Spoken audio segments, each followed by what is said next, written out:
अमेरिकेच्या blue ghost lander याने चंद्राच्या पृष्ठभागावर उतरताच तिथल्या सूर्योदयाच्या अप्रतिम छायाचित्रांचा संच पृथ्वीवरील तंत्रज्ञान केंद्राला पाठवलाय आणि अमेरिकेमधील फायरफ्लाय एरोस्पेस या खासगी कंपनीच्या ब्लू घोस्ट लँडरने 2 मार्चला चंद्राच्या पृष्ठभागावर यशस्वी लँडिंग करत एक नवा विक्रम प्रस्थापित केलाय। या अभूतपूर्व यशामुळे चंद्राच्या शोधामध्ये आणखी एक महत्त्वाचा टप्पा गाठण्यात आलेला आहे आणि फायरफ्लाय एरोस्पेसच्या या ऐतिहासिक मोहिमेने अमेरिकेच्या खासगी अंतराळ संशोधनाला नवी दिशा दिली आहे।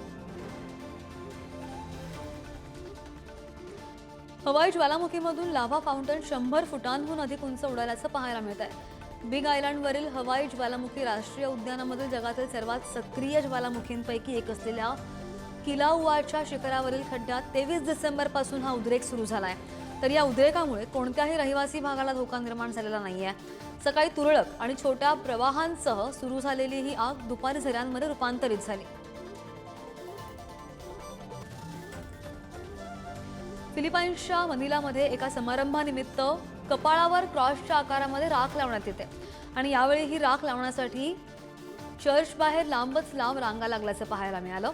आधीच्या वर्षी पाम संडे उत्सवामध्ये वापरल्या गेलेल्या धान्यापासून ही राख बनवली जाते।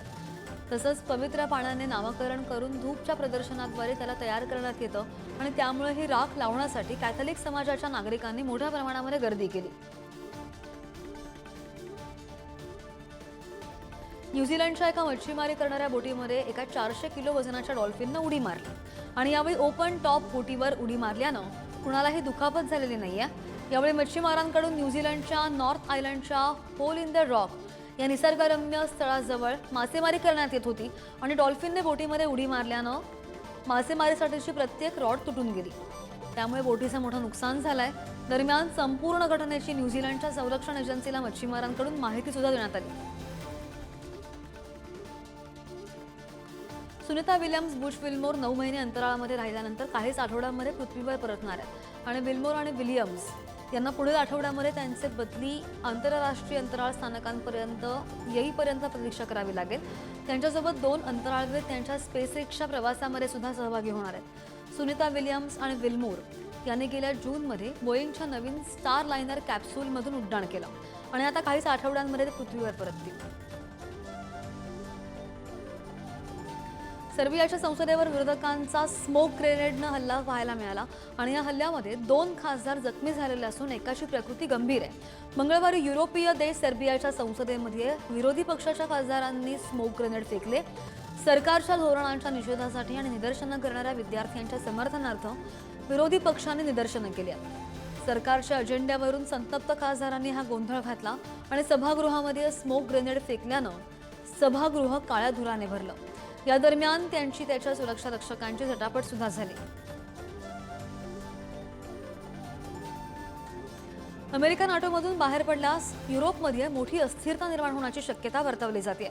अमेरिकेचे माजी अध्यक्ष डोनाल्ड ट्रम्प यांनी नाटोला आर्थिक मदत थांबवण्याचे संकेत दिलेत आणि त्यामुळे रशियाला इतर युरोपीय देशांवर आक्रमण करण्याचा धोका सुद्धा वाढलेला आहे। अमेरिकेची माघार आणि युरोप समोरील आव्हानं अमेरिकेने नाटोपासून माघार घेतल्यास युरोपला स्वतःच्या सुरक्षेची जबाबदारी उचलावी लागेल आणि सध्या नाटोकडे 12,500 रणगाडे, 3,500 लढाऊ विमानं आणि 4,223 अण्वस्त्र आहेत। मात्र अमेरिकेच्या बाहेर पडल्यानंतर नाटोचं सामर्थ्य मोठ्या प्रमाणामध्ये घटणार आहे।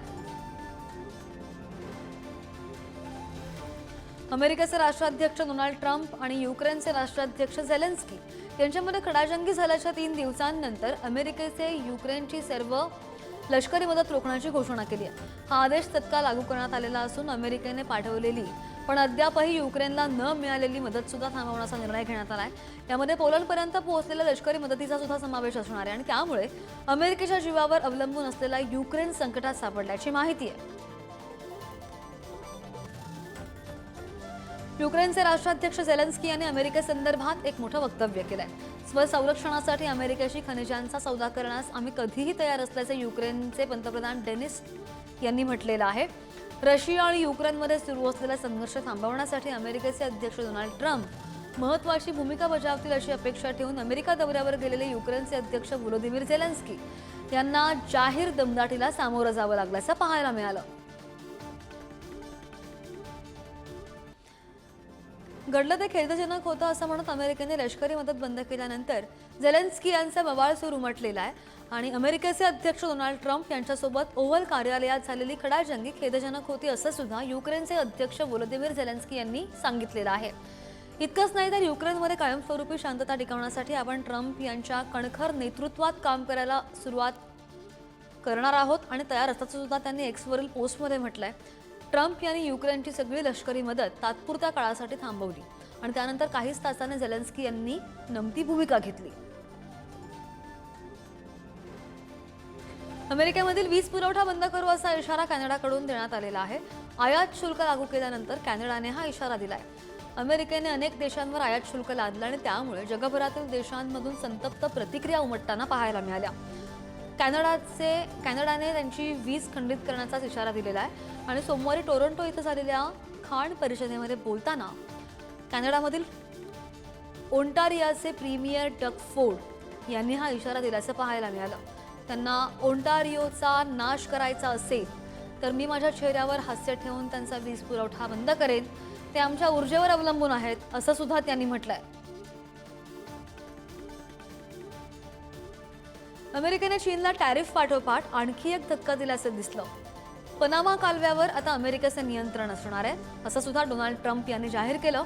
डोनाल्ड ट्रम्प यांनी संसदेमध्ये अधिवेशनामधील भाषणामध्ये हे स्पष्ट केलंय.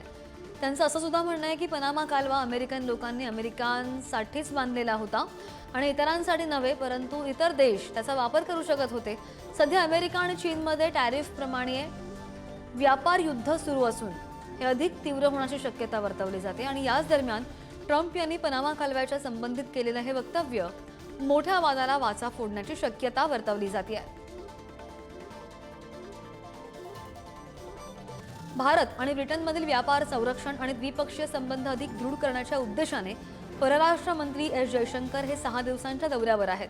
या दौऱ्यामध्ये त्यांनी ब्रिटनचे पंतप्रधान केअर स्टारर यांची भेट घेऊन विविध मुद्द्यांवर सखोल चर्चा केली आहे आणि या चर्चेमुळे दोनही देशांमधील सहकार्याचा नवा अध्याय सुद्धा सुरू झाला आहे. यावेळी विशेषतः भारतातून ब्रिटनला जाणाऱ्या नागरिकांसाठी प्रवास अधिक सुलभ होणार आहे. तसंच यावेळी बैठकीमध्ये संरक्षण आणि मोबिलिटी या संदर्भात सुद्धा चर्चा करण्यात आल्याची माहिती आहे. अमेरिकेचे राष्ट्राध्यक्ष डोनाल्ड ट्रम्प यांनी भारत आणि चीनवर अतिरिक्त आयात शुल्क लावण्याची घोषणा केली.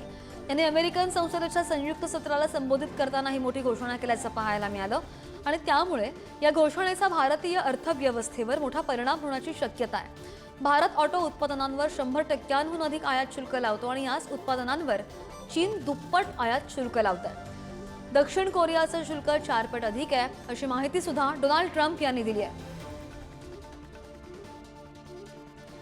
ट्रम्प यांनी पाकिस्तानचे आभार मानलेले आहेत, मात्र या आभारामागचं कारण अद्यापही समोर आलेलं नाहीये. एकीकडे डोनाल्ड ट्रम्प यांनी भारत, चीन आणि कॅनडा तसंच मेक्सिकोवर टॅरिफ लादून मोठा धक्का दिलाय, मात्र दुसरीकडे ट्रम्प यांनी पाकिस्तानचे आभार मानल्याचं पाहायला मिळालं. अमेरिकेचे राष्ट्राध्यक्ष डोनाल्ड ट्रम्प सध्या टॅरिफच्या निर्णयावरून चर्चेचा विषय बनतात.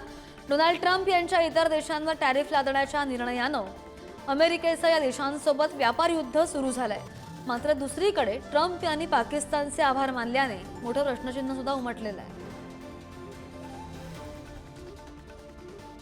डोनाल्ड ट्रम्प यांनी कॅनडा, मेक्सिको आणि चीनवर आयात शुल्क लागू करण्याची दीर्घकाळापासून दिलेली धमकी अंमलात आणली आहे. मेक्सिको आणि कॅनडामधील वस्तूंवर कोणत्याही विलंबाविना 25% आयात शुल्क वसुलीला सुरुवात झाल्याची माहिती आहे आणि त्यामध्ये कोणताही विलंब होणार नाही असं वक्तव्य अमेरिकेचे राष्ट्राध्यक्ष ट्रम्प यांनी केलंय. त्याला आता प्रत्युत्तरादाखल चीननं विविध प्रकल्पांच्या आणि अमेरिकी मालांवर 15% आयात शुल्क लादण्याचं जाहीर केलंय. तर कॅनडा आणि मेक्सिकोनं सुद्धा अमेरिकी मालावर परस्पर शुल्क लादण्याची घोषणा केली आहे. अमेरिकेमध्ये 67 वर्षीय परिचारिकेवर एका रुग्णानं प्राणघातक हल्ला केला. या हल्ल्यामध्ये परिचारिकेच्या चेहऱ्यावर अनेक फ्रॅक्चर्स आहेत. मेंदूमधून रक्तस्राव झालेला असून गंभीर जखमा सुद्धा आढळल्या. पाम बीच काउंटी रुग्णालयामध्ये हा प्रकार घडला. परिचारिकेवर हल्ला करणाऱ्या स्टीफनं 33 वर्षीय व्यक्तीवर खुनाचा प्रयत्न केल्याचा आरोप केलेला आहे आणि हा हल्लेखोर मनोरुग्ण असल्याचं समजतंय. तर लीलामा लाल असं या परिचारिकेचं नाव असून त्या भारतीय वंशाच्या आहेत. दक्षिण अमेरिकेमधील चिलीमधील कॉन्सर्ट रद्द झाल्यानंतर शकीलानं हॉटेल बाहेरील चाहत्यांसाठी गाणं गायलं.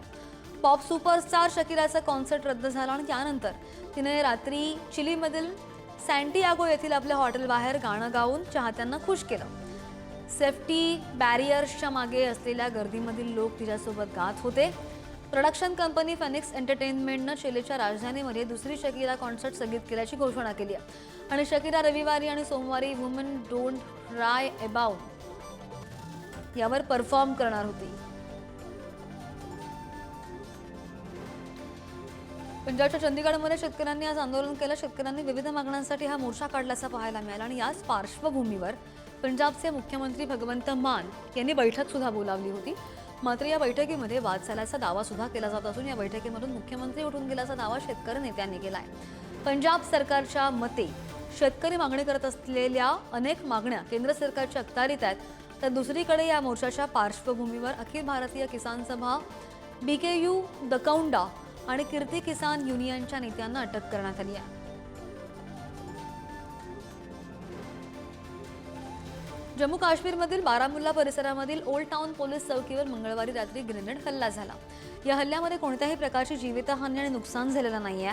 या प्रकरणाची सखोल चौकशी सुद्धा सुरू करण्यात आली आहे. परिसरामध्ये शोध मोहीम सुरू करण्यात आल्याची माहिती आहे. पोलिसांनी इतर सुरक्षा एजन्सींसह तत्काळ परिसराला वेढा सुद्धा घातलेला असून शोध मोहीम सुरू केली आहे. या शोध मोहिमेदरम्यान एक ग्रेनेड पिन जप्त करण्यात आलेली असून या घटनेमुळे नागरिकांमध्ये भीतीचं वातावरण आहे. आज झालेल्या केंद्रीय मंत्रिमंडळाच्या बैठकीमध्ये उत्तराखंडला मोठी भेट मिळाली आहे. केंद्रामधील मोदी सरकारने उत्तराखंडमधील केदारनाथ धामसाठी रोपवे प्रकल्पाला मंजुरी दिली. 12.9 किलोमीटरचा रोपवे बांधण्यात येणार असून त्यासाठी 4081 कोटी रुपये खर्च येणार आहे. नॅशनल हायवे लॉजिस्टिक मॅनेजमेंटकडे हा रोपवे बांधण्याची जबाबदारी असेल आणि या रोपवेमुळे केदारनाथचं अंतर फक्त 36 मिनिटांवर असणार आहे. सध्या पायी जाण्यासाठी 8-9 तासांचा वेळ लागतो. रोपवेद्वारे एकाच वेळी 36 भाविक बसून केदारनाथ धामला पोहोचू शकणार आहेत.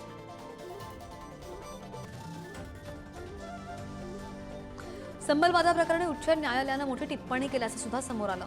उत्तर प्रदेशमधील संबल येथील जामा मशिदीवरून अजूनही वाद सुरू आहे. तिथे पूर्वी हरिहर मंदिर होतं, जे पाडून मशीद बांधण्यात आली असल्याचा हिंदू पक्षाचा मोठा दावा आहे. या प्रकरणाची सुनावणी न्यायालयामध्ये बऱ्याच काळापासून सुरू आहे. उच्च न्यायालयामध्ये यावर अनेक वेळा वादविवाद झालेत. दरम्यान उच्च न्यायालयामध्ये सुनावणी दरम्यान जामा मशिदीचा उल्लेख वादग्रस्त रचना म्हणून करण्यात आलाय. न्यायमूर्तींच्या या उल्लेखामुळे हिंदू पक्षांमध्ये उत्साहाचं वातावरण, तर दुसरीकडे मुस्लिम पक्षाला मात्र यामुळे धक्का बसलाय.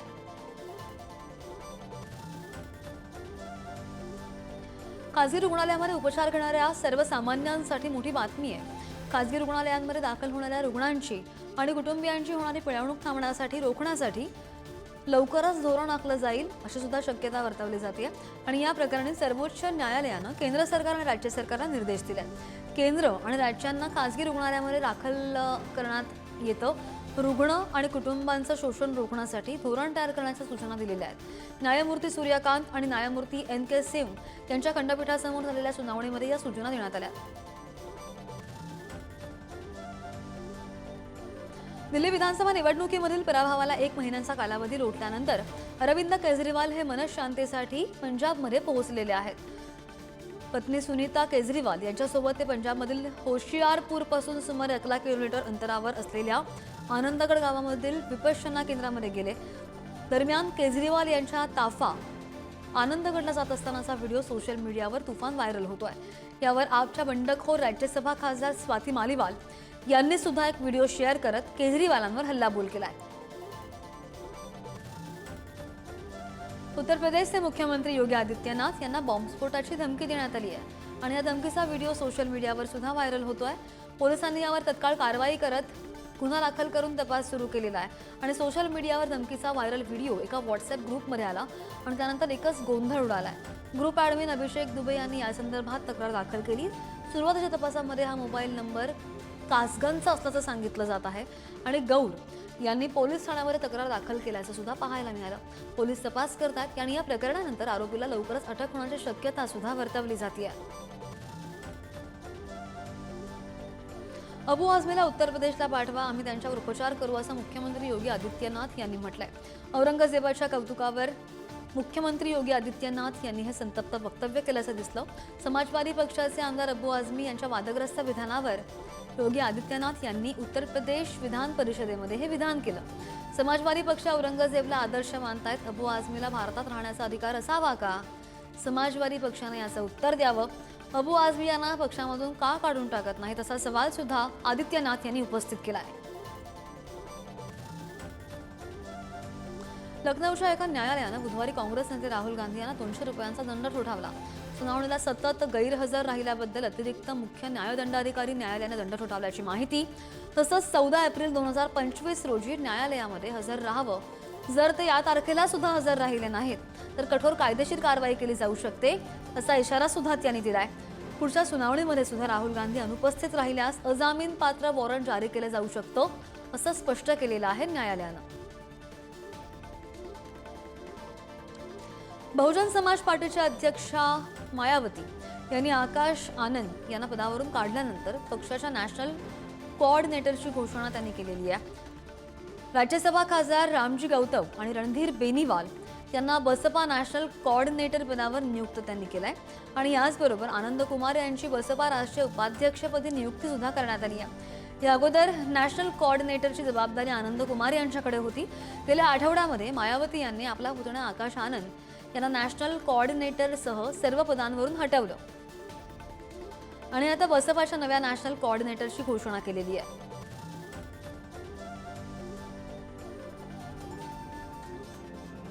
परिसीमांच्या मुद्द्यावर सर्वपक्षीय बैठकीमध्ये तामिळनाडूचे मुख्यमंत्री एम के स्टॅलिन आक्रमक झाल्याचं पाहायला मिळालं। मुख्यमंत्री एम के स्टॅलिन यांनी सीमांकनाच्या मुद्द्यावर चर्चा करण्यासाठी सर्वपक्षीय बैठक बोलावली। स्टॅलिन यांनी सर्व पक्षाच्या नेत्यांनी एकत्र येऊन तामिळनाडूच्या भविष्याचा विचार करावा, अशी इच्छा सुद्धा व्यक्त केली आहे। जर लोकसंख्या जनगणनेच्या आधारे सीमांकन लागू केलं गेलं तर तामिळनाडूमध्ये 8 खासदार कमी होतील आणि त्यामुळे तामिळनाडूचं संसदेमध्ये प्रतिनिधित्व कमी होईल, असा दावा सुद्धा स्टॅलिन यांनी केल्याचं पाहायला मिळालं। महसूल गुप्तचर संचालनालयानं केम्पेगौडा आंतरराष्ट्रीय विमानतळावर मोठी कारवाई केली। या कारवाईमध्ये एका महिलेकडून परदेशी सोन्याच्या विटा जप्त करण्यात आल्यात। या सोन्याची किंमत सुमारे 12.56 कोटी रुपये असून संबंधित महिला 3 मार्च 2025 रोजी दुबईहून विमानाने बंगळूर इथं आलेली। महिलेची चौकशी केल्यानंतर DRI अधिकाऱ्यांनी तिच्या बंगळुरूमधील लेव्हल रोड येथील निवासस्थानी छापा टाकला। दरम्यान तिथे 2.6 कोटी रुपये किमतीचे सोन्याचे दागिने आणि 2.67 कोटी रुपयांची रोकड आढळून आलेली आहे। या प्रकरणी महिलेला अटक झालेली असून तिला न्यायालयीन कोठडीमध्ये ठेवण्यात आलंय। ऑफिसमध्ये कामाचा ताण किंवा थकवा यामुळे कधी कर्मचाऱ्यांना ऑफिसमध्ये डुलकी लागण्याची शक्यता असते। मात्र अशी डुलकी घेणं किंवा पॉवर नॅप घेणं कर्मचाऱ्यांना भीतीचं वाटतं। मात्र आता कामाच्या वेळेस डुलकी लागली तरी घाबरण्याचं कारण नाहीये, कारण की आता ऑन ड्युटी डुलकी लागली तर तो गुन्हा होणार नाहीये आणि यासाठी कर्नाटक हायकोर्टानं एक निकाल दिलाय। भारतीय संविधानानुसार लोकांना झोपण्याचा आणि आराम करण्याचा अधिकार आहे। वेळोवेळी आराम आणि झोपेचं आयुष्यामध्ये महत्त्व आहे, असं सुद्धा हायकोर्टाने निकालामध्ये सांगितलंय।